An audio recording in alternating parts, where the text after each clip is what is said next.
લોકો એમ માનતા હોય કે બસ મોટા થઈ એટલે નિશ્ચિંત થવાય, નાના ચિંતાઓ વધે જ છે, કઈ ઘટતી નથી. પણ ક્યાં સુધી ચિંતા કરવી એનો વિચાર કરો. બને તેટલી તો કોશિશ કરો કે દુકાનની ચિંતા ઘરે નહીં લાવ ને ઘરની ચિંતા દુકાને નહીં લઈ જાવ. બસ આટલું તો નક્કી કરો. ક્રોધ માટે પણ એ જ નક્કી રાખવું. ક્રોધ જેના પર આવ્યો હોય નક્કી કરો કે એનો ક્રોધ બીજા ઉપર નહીં કાઢો. જે રૂમમાં ગુસ્સો આવ્યો હોય એ ગુસ્સાને બીજા રૂમમાં નહીં લઈ જાઓ. અને ગુસ્સો જે દિવસે આવ્યો હોય એની તારીખનું કેલેન્ડરની તારીખ બદલાય પછી બીજી તારીખમાં ટ્રાન્સફર નહીં કરો. અને એની લિમિટેશન લાવી દો. એટલે આપણે થોડું કંઈક બંધનમાં આવીને આપણે સેવા સત્સંગ એ બધાને એવું ટાઈમમાં 2 કલાક તો કરવાની છે, એટલે ત્રીજો કલાક તો ના જ કરવું. 2 કલાક એટલે 2 જ કલાક. એ બધું ટાઈમ પીરિયડમાં. ક્રોધ, લોભ, ઈર્ષા એમને તો એવો છૂટો દોર આપીએ છે કે જ્યારે એને કરવું હોય ત્યારે થાય. તો સારી વૃત્તિઓ બધી જ ટાઈમમાં બાંધી રાખીએ, ખરાબ વૃત્તિઓ 24 કલાકમાં. આ તો અન્યાય કહેવાય.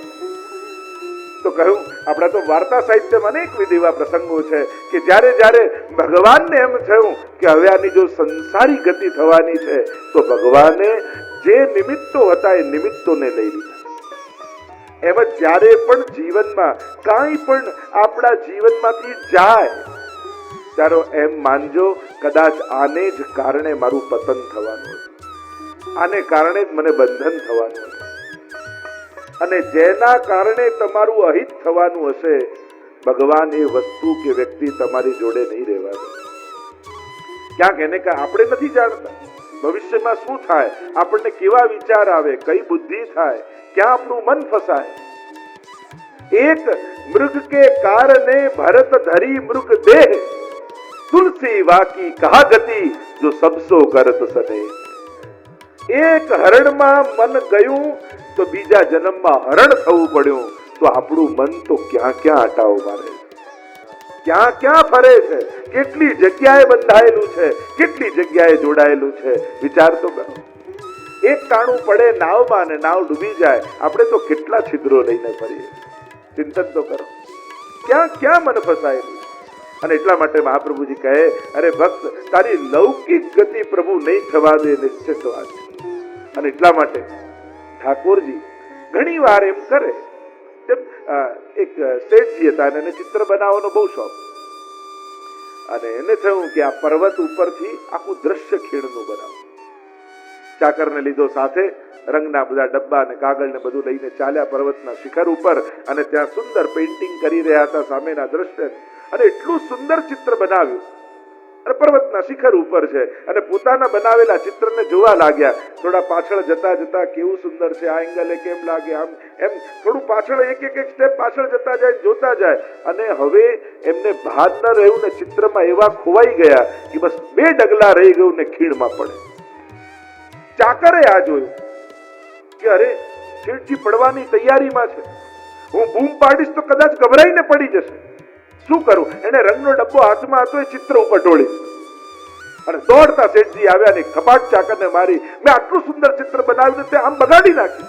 આવું કેમ કર્યું? શેઠજી આ પડી ના જાઓ ને એટલે ચિત્ર બગાડ્યું. એમ ઘણી વાર સંસારનું ચિત્ર ભગવાન બગાડે તો બગાડવા માટે આપણને દુખી કરવાનું કારણ નથી હોતું, આપણે પડી ન જઈએ એ બચાવવા માટે ભગવાન બગાડતા. ક્યાંક આપણું પતન ન થઈ જાય એટલે પ્રભુ ખેંચી દેતા. આગળ મહાપ્રભુજી આજ્ઞા કરે 2ય શ્લોકમાં, તો શું કરવું જેનાથી લૌકિક ચિંતાઓ જાય ને ભગવત સંબંધી ચિંતન થાય, ભાવ દ્રઢ થાય. કારણ કે દ્રઢતાના અભાવમાં જ ચિંતા પેદા થાય છે. પ્રત્યેક ચિંતા ભગવાનના અવિશ્વાસનું દ્યોતક છે કે મારા માથે કોઈ નથી, મારું કરનારું કોઈ નથી, કોણ કરશે? આ અવિશ્વાસ જ. એટલે મહાપ્રભુજી આગળ કહેશે 16 ગ્રંથમાં, અવિશ્વાસો ન કર્તવ્ય સર્વથા બાધકસ્તુ સહ. અવિશ્વાસ આ માર્ગમાં બહુ જ મોટો બાધક. ભરોસો ગયો ને પતન. આપણે તો ભરોસાના દાવા ઉપર ચાલીએ. નિવેદનમ તુ સ્મર્તવ્યમ સર્વથા તાદૃશૈ જનૈ. તો વૈષ્ણવે શું કરવું? તો આપણે જે બ્રહ્મ સંબંધ લીધું ને, એ નિવેદન મંત્રનું, એ નિવેદનનું ભગવદીય વૈષ્ણવ સાથે મળી અને સદાય સ્મરણ કરું કે મેં વ્રત કરી, અપરસ કરી, હાથમાં તુલસી દળ લઈ ઠાકોરજીની આગળ ઊભા રહી ઠાકોરજી આગળ કયા વચનો મેં પ્રભુને આપ્યા યાદ કરો. જ્યારે પણ જીવનમાં સંકટ આવે તો શરણાગતિને યાદ કરવી. કુંતાજી પણ એમની સ્તુતિમાં જ્યારે સંકટ, કેટલા સંકટો આવ્યા, ઉત્તરા તમે જુઓ, સંકટ આવ્યો, કોઈ લૌકિક પાસે ન ગઈ. પાહી પાહી મહાયોગિન દેવ દેવ જગતપતે નાન્યમ ત્વદ ભયમ પશ્યે યત્ર મૃત્યુ પરસ્પર. સંકટ આવે ત્યારે શરણાગતિને યાદ કરવી કે મારા માથે કોણ છે, હું કોના શરણમાં છું. અને શરણાગતિનું સ્મરણ કરશો તો ઠાકોરજી સર્વ સંકટોમાંથી દુઃખ દૂર કરશે. એટલે આપણે ત્યાં કહીએ છીએ ને, જેના સંગથી તમારો ભરોસો મજબૂત થાય એ ભગવદી છે, અને જેના સંગથી ભગવાનના સામર્થ્યમાં શંકા પેદા થાય એ દુસ્સંગ છે. ભલે ને ગળામાં કંઠી માથે તિલક હોય, જે અવિશ્વાસ જગાવે એને દુસ્સંગી જાણે.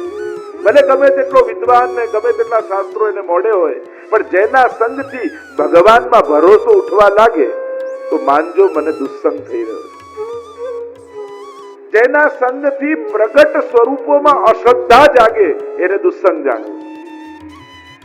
ઘણી વાર એમ વિદ્વાન હોય પણ એની તકલીફ શું હોય કે હવે બધું ખતમ થઈ ગયું છે, હવે બધું બગડી ગયું છે, જે હતું સારું એ પહેલા હતું.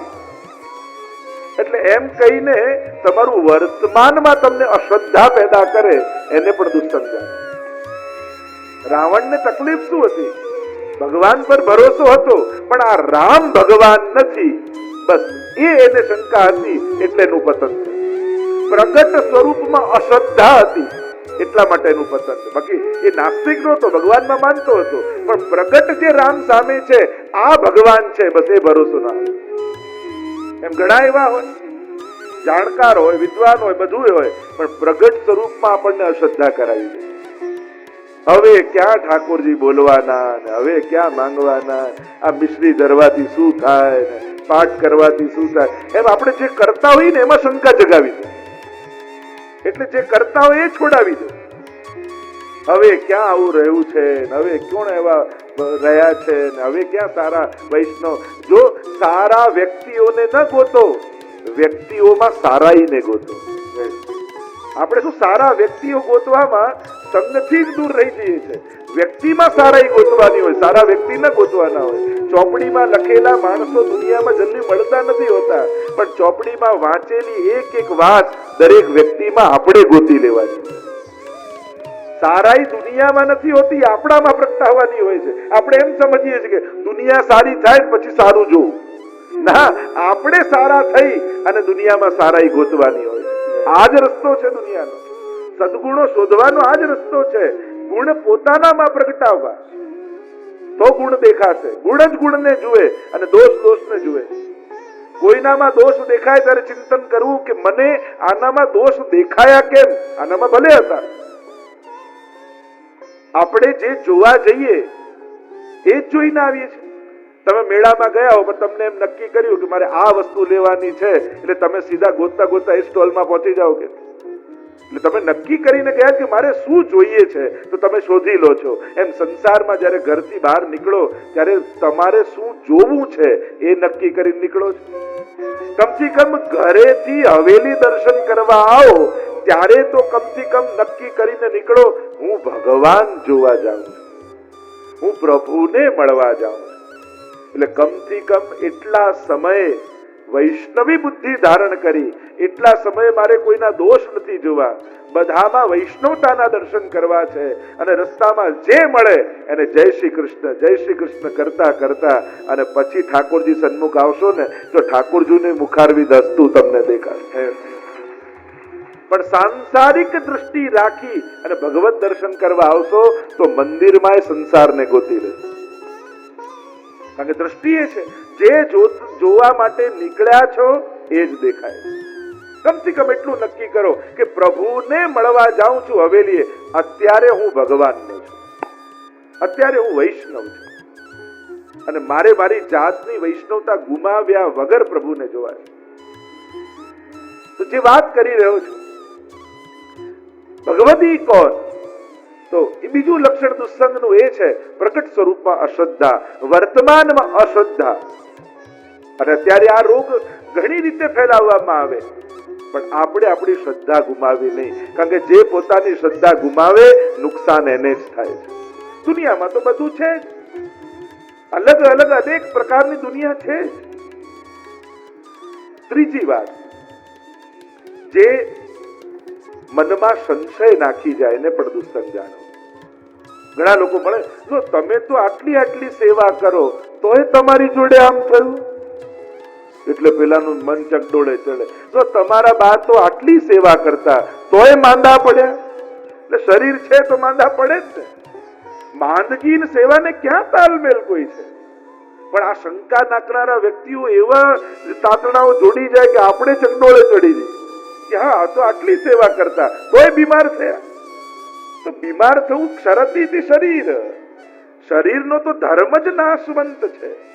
એ તો જન્મ્યો ત્યારથી કઈક કઈક રોગનું ઘર જ છે, રોગનું ઘર જ શરીર કહેવાય. એમાં એની ભક્તિને ક્યાં? ઉલટાનો સાર એવો લેવાનો કે બા આટલા માંદા હતા છતાં એમના મુખમાંથી ભગવત નામ છૂટતું નથી. આને એટલી બીમારી આવે તોય સવારે સેવામાં તો ટાઈમસર પહોંચી જ જાય છે. લાવો, એમને આવી માંદગીમાં સેવા કરે છે તો મને તો ઠાકોરજીએ સારું સ્વાસ્થ્ય આપ્યું છે, લાવો હું સેવામાં પહોંચી જાઉં. સાર આવો કાઢવાનો હોય. લોકો સાર એમ કાઢે, લો બીમાર પડ્યા હવે તો આપણે સેવા નહીં કરવાની, સેવા કરવાથી શું થયું? લોકો ઊંધા સાર કાઢે અને ઊંધું સમજાવનારા દુનિયામાં મળી જ જાય. અને પાછા દુસ્સંગ એટલે કોઈ બહુ ખરાબ માણસ નહીં, બહુ ભણેલા ગણેલા સૂટ બૂટ ટાઈ હેટ પહેરેલા પણ મળી શકે છે, બહુ પીએચડી થયેલા લોકો મળી શકે છે. જેના સંગથી ભગવાનમાં અશ્રદ્ધા અને શંકા પેદા થાય એ દુસ્સંગ. સત્સંગ એ છે જે આપણી શ્રદ્ધાને દ્રઢ કરે. વિપરીત ઘટનાઓ ઘટી હોય તો એની પાસે જાઓ ને તો એવો સાર કાઢીને આપે કે એમાંય આપણી ક્યાંક ભલાઈ હતી એવી સમજણ આપણને આપીને જાય. એ ભગવતી. જો આમાંય ઠાકોરજીની કૃપા હતી, જો આમ ન થયું હોય તો તને કદાચ આવું થાય. એમાંય વિપત્તિમાંય જે કૃપાનો અહેસાસ કરાવે એ ભગવતી.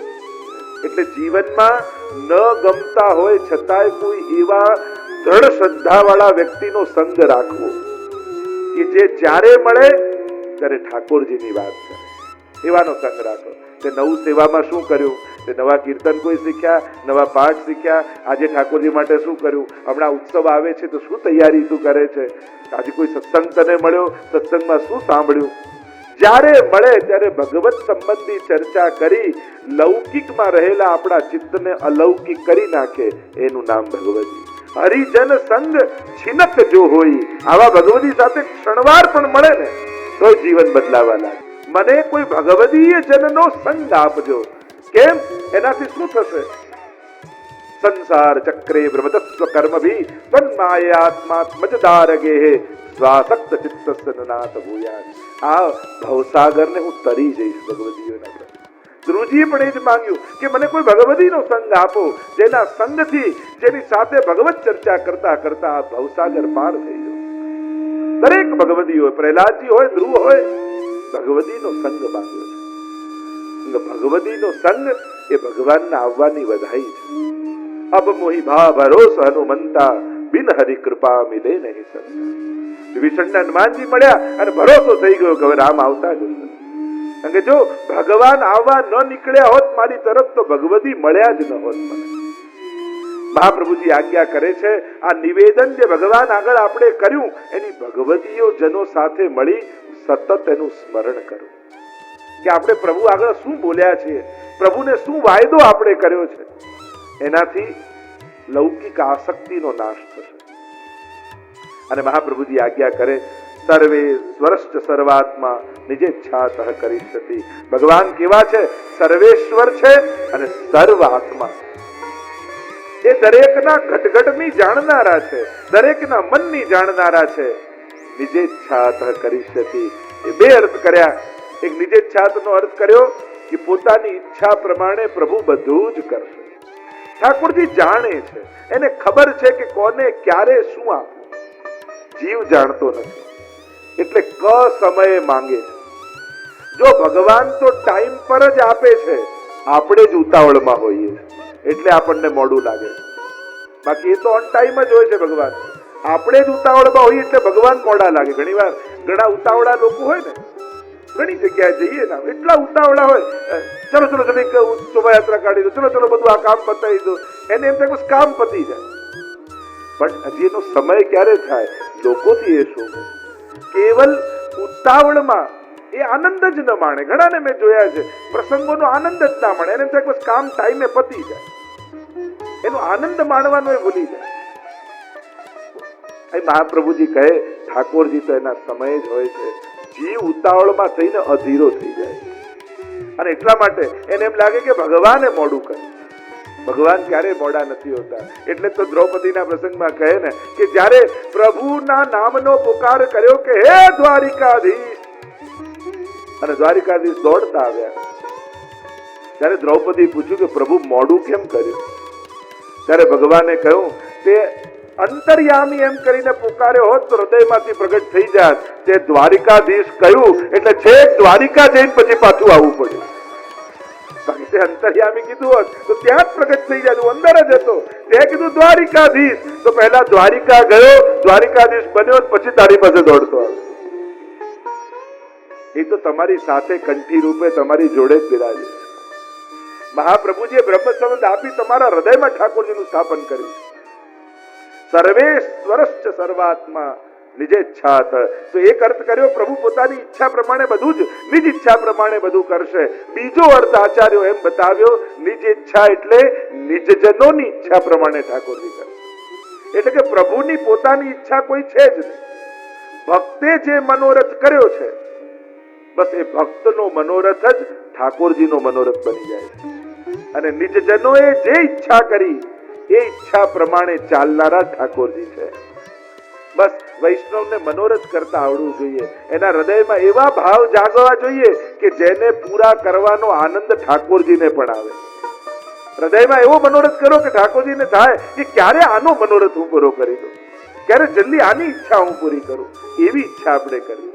તો નિજજનોની ઈચ્છા પ્રમાણે ચાલનારા ઠાકોરજી છે એમ કહી મહાપ્રભુજી આગળ આજ્ઞા કરતા કહે સર્વેષાં પ્રભુ સંબંધો ન પ્રત્યેકમિતિ સ્થિતિ અતોન્ય વિયોગેથી ચિંતા સ્વસ્ય સોપી ચે. સર્વેષાં પ્રભુ સંબંધો, સર્વનો પ્રભુ સાથે સંબંધ છે. દરેકનો, જેટલાય બ્રહ્મ સંબંધ લઈ શરણાગત થયા છે એ બધાનો પ્રભુ સાથે સંબંધ. અને કદાચ બ્રહ્મ સંબંધ નથી લીધું હોય એનોય પ્રભુ સાથે સંબંધ તો છે જ, અંશ અને અંશીનો. આ તો વિશેષ સંબંધ મહાપ્રભુજી આપણો ઠાકોર સાથે જોડી આપ્યો. ન પ્રત્યેકમિતિ સ્થિતિ, કોઈ એકનો મુખ્ય હોય એમ નથી. દરેકનો આત્મનસ્તુ કામાય સર્વપ્રિયમ ભવતી એકમ એકોહમ બહુશ્યામ પ્રજાય પ્રભુ જ. અને એકમાંથી અનેક થયા છે એટલે દરેકનો સંબંધ પ્રભુ સાથે છે. અતોન્ય વિનિયોગેપી ચિંતા કાસ્ય સોપી છે. અને એટલા માટે મહાપ્રભુજી કહે અન્યના વિનિયોગમાં પણ શેની ચિંતા કરવાની.